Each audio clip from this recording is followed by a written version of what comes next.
जी। ॐ सहनाववतु सहनौ भुनक्तु सह वीर्यं करवावहै तेजस्विनावधीतमस्तु मा विद्विषावहै। ॐ शान्ति शान्ति शान्तिः। पठामि संस्कृतं नित्यं वदामि संस्कृतं सदा ध्यायामि संस्कृतं सम्यक् वन्दे संस्कृतमातरम्। सरस्वति नमस्तुभ्यं वरदे कामरूपिणी विद्यारम्भं करिष्यामि सिद्धिर्भवतु मे सदा। सरस्वतीची प्रार्थना आहे, हे सरस्वती तुला नमस्कार. तुभ्यम नमः. नमः आल्यामुळे त्वमच्या ऐवजी झालेला आहे तुभ्यम. सरस्वती नमस्तुभ्यम वरदे कामरूपिणी. वर देणारी, कामरूपिणी, सगळ्या इच्छा पूर्ण करणारी. विद्यारंभम करिष्यामी, विद्येचा आरंभ मी करतो. सिद्धिर्भवतु मे सदा, नेहमी मी आरंभ केलेल्या विद्येची सिद्धी कर. म्हणजे जे मी शिकत आहे ते माझ्या लक्षात राहू दे, त्याचा मी वापर करू दे. केलेले विद्यारंभ सिद्धीस पूर्णत्वाकडे जाऊ दे. हे सरस्वती तुला नमस्कार. संधी, क्विक अँड फास्ट. संधी तीन प्रकारचे आहे: स्वर, व्यंजन व्यंजन आणि विसर्ग. म्यूट करा. आणि विसर्ग. विसर्ग. ठीक आहे.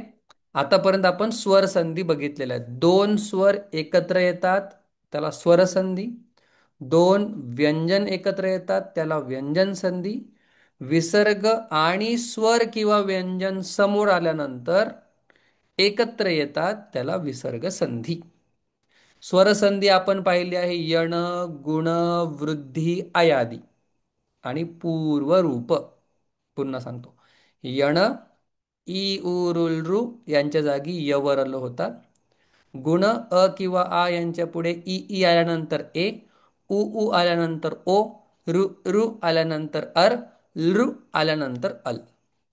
अयादी संधी ए ऐ ओ औ यांच्या जागी अय, आय, अव, आय होतात.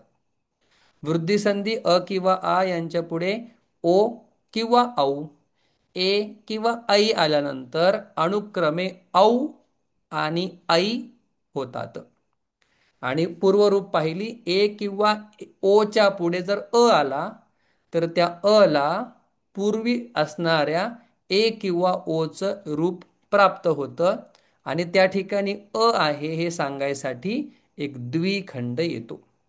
अशा प्रकारे आपण स्वरसंधी पाहिली. आता आपण वळत आहोत व्यंजन संधीकडे. व्यंजन संधीकडे वळण्यापूर्वी एक छोटीशी गोष्ट आपल्या लक्षात ठेवायची: रामः हा जो शब्द आहे या ठिकाणी ज्यावेळी आपण व्यंजन संधी करतो त्यावेळी या विसर्गाचा अर्थ काय आहे? स असा आहे. खरं तर विसर्ग म्हणजे स. स अर्धा स म्हणजे विसर्ग. तरच आपण पुढे आता संधीकडे वळू शकतो. रामः या शब्दामध्ये ह म्हणजे कुठलाही विसर्ग हा काय आहे? स आहे. मग त्या स चाच दुसऱ्या संधीमध्ये र सुद्धा बनेल. मग ज्या ज्या संधीमध्ये जे जे आपल्याला पाहिजे त्याचा आपण काय अभ्यास करणार आहोत. स. आता संधीचं नाव आहे. आता संधीला असे त्यांनी काय नावं दिलेले नाहीत, पण आपण त्याला नाव देतो श्चुत्व. श्चुत्व संधीचं नाव आहे. गुण, यण, वृद्धी, अयादी तशी ही कुठली संधी आहे? श्चुत्व संधी. ठीक आहे. तर अगदी सोपी आहे, पण थोडंसं आपल्याला बारकाईने पाहायचं आहे. स किंवा त वर्ग. मग त वर्गामध्ये काय? त, थ, द, ध, न. न. बघा, सोपं आहे. स किंवा त वर्गाच्या पुढे, पुढे कधी मागे सुद्धा, पुढे किंवा कधी मागे सुद्धा. तर स किंवा त वर्गाच्या पुढे, स किंवा त वर्गाच्या पुढे किंवा मागे श, श खाली लिहितो. त वर्गात स आणि त वर्गाच्या पुढे श किंवा जर च वर्ग आला तर, किती सोपं आहे. स किंवा त, थ, द, ध, न यांच्या पुढे जर श किंवा च वर्ग आला तर, च, छ, ज, झ, ञ, ञ येतो हा. च, छ, ज, झ, ञ. काही लोक त्याला नच म्हणतात. ञ त्याचा उच्चार आहे, नाकातून आला पाहिजे. ञ हे आल्यानंतर काय होतं? स च्या जागी जर स किंवा त वर्गाच्या पुढे जर श आला किंवा च आला तर स च्या जागी काय होणार आहे? अंडरलाईन करतो. स, स च्या जागी श होईल. एवढं पहिलं आपण लक्षात घेऊया. स च्या जागी श होईल आणि त वर्गाच्या जागी च वर्ग होईल. गीतेमध्ये हजारोंच्या वर उदाहरणं आहेत. एकदा संधीचा नियम आता पूर्ण सांगतो. स किंवा त वर्गाच्या पुढे किंवा मागे जर श किंवा च वर्ग आला तर स च्या जागी श, त वर्गाच्या जागी च वर्ग होईल. मग जर त असेल त च्या जागी होईल च, थ असेल थ च्या जागी होईल छ, द असेल द च्या जागी होईल ज, ध असेल ध च्या जागी होईल झ, न असेल न च्या जागी होईल य. ठीक आहे. बदल कशामध्ये होणार आहे? तर या स च्या जागी होणार आहे श आणि त वर्गाच्या जागी येणार आहे च वर्ग. उदाहरण दिल्यानंतर अजून सोपं होईल. अ, चिंता करायची गरज नाही. राम ह. मग आपण आधीच सांगितलेलं आहे की राम ह च्या जागी मी रामस लिहिलं तर चालेल का? हो नाही एवढंच म्हणा. हो. येस. हो. राम ह च्या जागी जर मी रामच लिहिलं तर चालणार आहे. मला त्यांनी दिलेलं उदाहरण पाहूया आपण. राम ह त्याच्या पुढे आहे च. मग आता नियम बसतोय का? स च्या पुढे श किंवा च वर्ग आल्यानंतर स च्या जागी काय होणार आहे? श. श. आता मी लिहितो उत्तर. रामश आणि च. एवढीच संधी. एवढीच. मग अवघड कशी काय? नाही अवघड, पण त च्या जागी च लिहायचा, थ च्या जागी छ, याच्यात थोडासा गोंधळ होत असतो. तो आपण पूर्ण करूया. मग आता बघा, श आणि च लिहिल्यानंतर कसं होतं? इथे असं आहे, पण बऱ्याच ठिकाणी थोडंसं वेगळा फॉन्ट आहे. आता हा सोपा फॉन्ट आहे, कारण की गुगल डॉक. जर आपण गीतेमध्ये पाहिलं तर च लिहिताना तुमच्यासाठी सांगतो, वेगळ्या पद्धतीने लिहितात. हा बघा, असा लिहितात तो.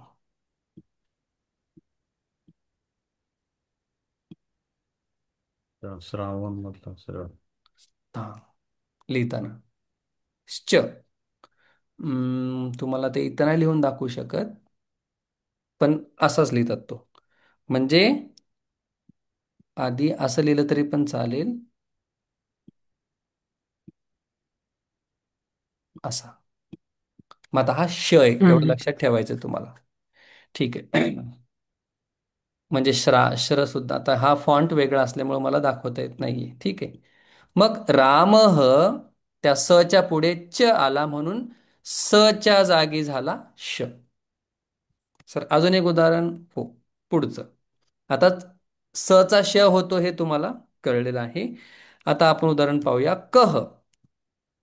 मग या क च मी कस लिहू शकतो का? हो. हा. आणि आता मी पुढे लिहितो ची, चित. घ्या, अजून समजून घ्या. मग काय होणार आहे स च्या जागी च आलाय का?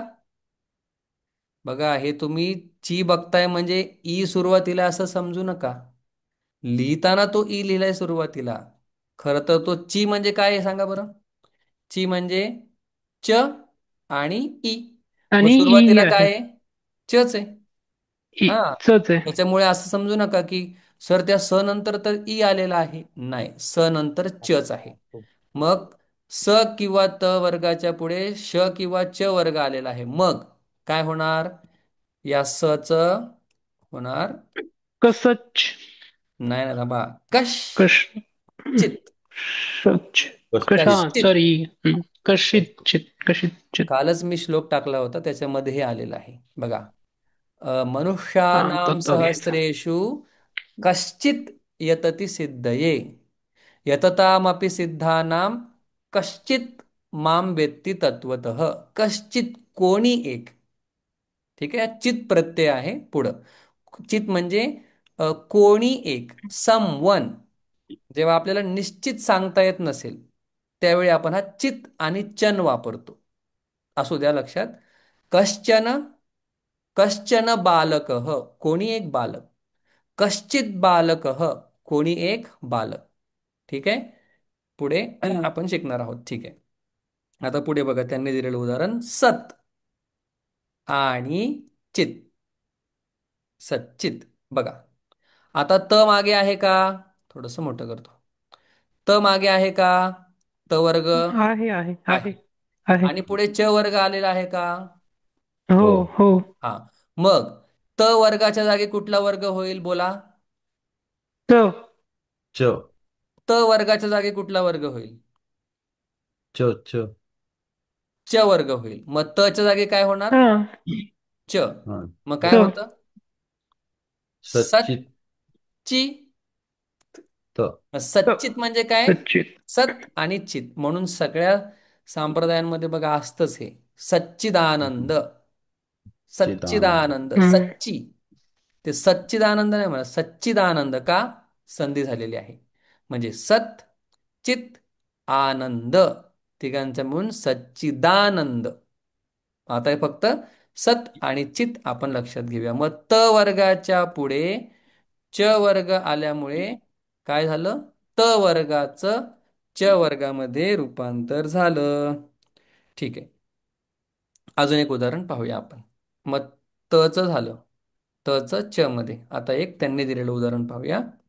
शा, शारंगीन. शारंग नाही, शारंगीन. भगवंताचं धनुष्याचं नाव आहे. शारंग धन्वा गदाधर. गदाधर. तर शारंगीन. मग आता पाठीमागे त वर्ग आहे का? आहे. पुढे च वर्ग आहे का? लगेच समजणार नाही, थोडे तुम्हाला प्रॅक्टिस करावं लागेल. हा. मला एवढं सांगा, पाठीमागे त वर्ग आहे का? आहे. त आहे. वर्गाच्या पुढे च वर्ग आलाय का? आलाय. मग आलाय. त हम्म. वर्गाच्या ठिकाणी काय होणार? न्य च न्य. वर्ग होणार. न्य. च वर्ग होणार म्हणजे कुठलंही होणार का? नाही. त असेल तर च, थ असेल तर छ, द च. असेल तर ज, त्यांनी जेवढे हो. उदाहरणं दिले तेवढेच मी पाहणार आहेत. ठीक आहे. सगळेच Yes. उदाहरणं हम्म. जेवढे लागतात तेवढेच पाहूया. मग नच्या जागी काय होईल आता? न्य. न्य. हा, शारंजय. जय. सारंजय. सारंजय म्हणजे शारंगीन. Sarangin. श दिलाय त्यांनी, शा नाही दिलाय. शरंगीन शरंगीन हा ड सुद्धा शारंगीन जय. ग कुठं खाल्ला मी? ग शारंगीन शारंगीन. तर Sarangin आपल्या Jaya. लक्षात काय घ्यायचंय? न च्या जागी होणार तर. हम्म सोपं घेऊयात, चला लय हे अवघड झालं. रामान प्लस जय. आता हे सोपं आहे. हो. युधा जय. मग काय होणार? ए, हम्म जय. मग न च्या जागी काय होईल आता? तो न्यू येईल ना. हा, तो न्यू न्यू. य. हम्म. रामांजय. रामांजय. आपल्या सगळ्यांना माहिती आहे.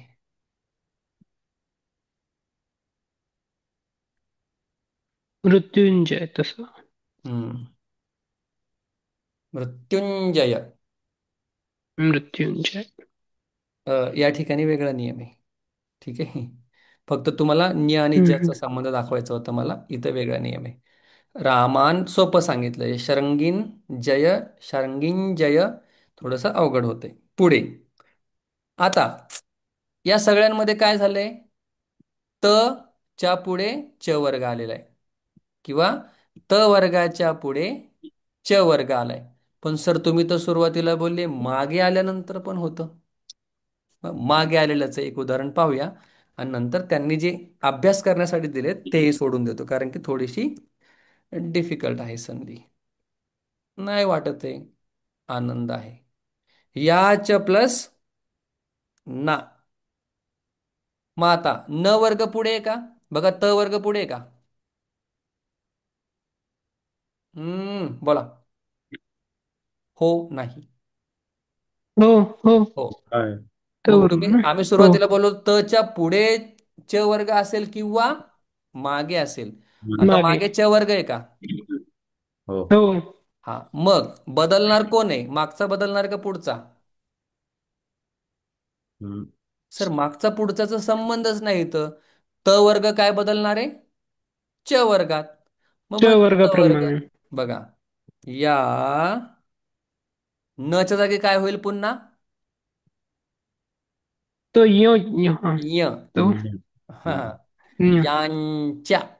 यां यांच्या. यांच्या वेगळाच वाचायला लागेल हा. ठीक आहे. ठीक आहे. याच्या. याच्या असा होणार तो. मग आता या त वर्गाच्या मागे च जरी आला तरी बदलणारा कोण आहे? Yeah. Yeah. अ, त याच्यामध्ये च वर्गच. मध्येच बदल होणार म्हणजे. हा, हा, त वर्गच. त वर्गामध्येच. अजून उदाहरण पाहूया आपण. हा, बघा, त वर्ग. अ तत् हे गीतेमध्ये बऱ्याच वेळा आलेले आहे. च. मग आता त चं रूपांतर कशात होईल? त वर्गाच्या पुढे च आलेला आहे. त चं रूपांतर Ch मध्ये. च. मग काय होणार? च मध्ये. तच्च. Ch. तच्च. तच्च हे अच्छा. दिलं त्यांनी. हा. अ बघा पुढे. उत. ओके. सन प्लस जय. बोला. हम्म. हा. हे संजय. संजय उवाच. संजय संचय. उवाच. न च्या जागी काय होणार? Nya. नाही नाही, पण सर तुम्ही द चं उदाहरण द्या. आल्यानंतर पाहूया. कमी उदाहरणं आहेत किंवा पाहायला मिळत नाहीत जास्त उदाहरणं. ठीक आहे. आल्यानंतर तुम्हाला सांगण्यात येईल. बर, पुढे त्यांनी दिलेलं आहे सद. आता असा शब्द नाहीये, पण त्यांनी संधी समजावी. शब्द सतच आहे. सद प्लस जन. आता तुम्हाला माहिती असल्यामुळे लगेच तोंडात येतं, पण माहित नसल्यानंतर. ज हम्म. हा तच्या सज्जन. दच्या जागी काय होईल सांगा आता. ज हम्म ज होईल ना. ज ज ज होईल. म्हणायचं ज. सज्जन. तर ज दच्या जागी ज होणार ज. अर्धा ज आहे ना तो. सज्जन. हम्म. आलं का सज्जन. दचं पण उदाहरण. ठीक. Yes sir. हम्म. मग त्यांनी एवढीच उदाहरणं दिलेत बघा. हरिही. हरिही विसर्ग म्हणजे स आहे का. हो. हा. हो. हरिही प्लस हरी. शेते. शेते म्हणजे झोपतो. मग आता विसर्ग हम्म. च्या पुढे स किंवा त वर च्या पुढे च वर्ग आलेला आहे. श किंवा च वर्ग आलाय. मग चा काय होणार. श च होणार. श. मग हरीश शेते.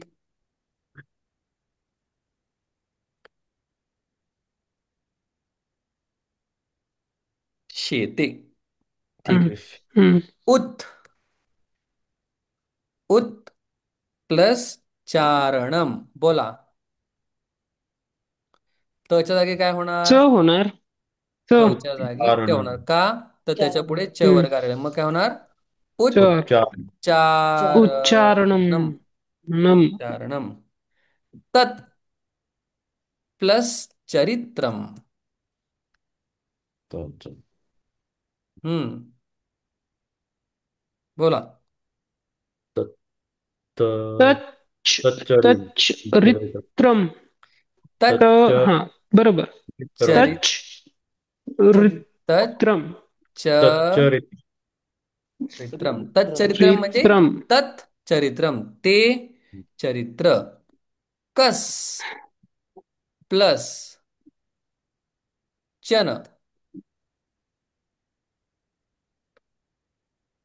चन काय होणार.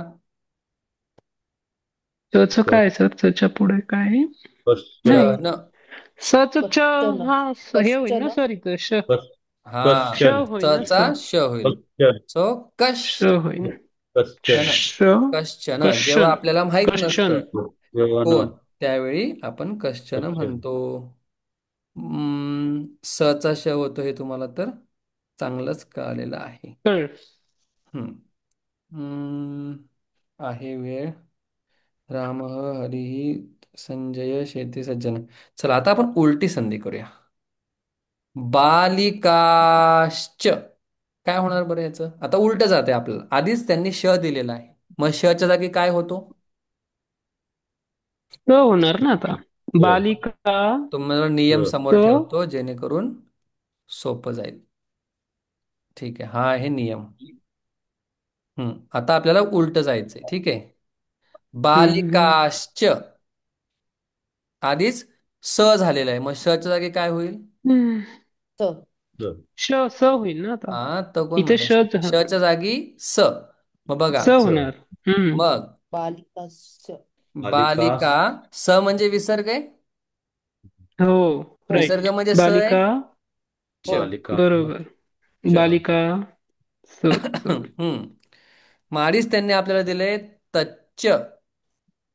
18व्या अध्यायामध्ये तच्च संस्मृत्य संस्मृत्य च रूपमत्यद्भुतम हरे हे. तच्च संस्मृत्य संस्मृत्य ते आठवून आठवून हरीचं रूप.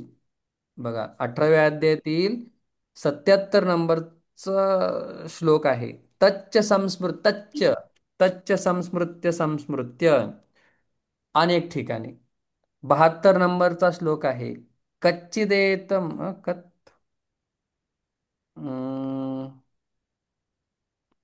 कश्चित. हा यशचा हा वेगळा नियम आहे. एक तुम्हाला सांगितलं तच्च संस्मृत्य संस्मृत्य रूपमत्यद्भुतम हरे हे.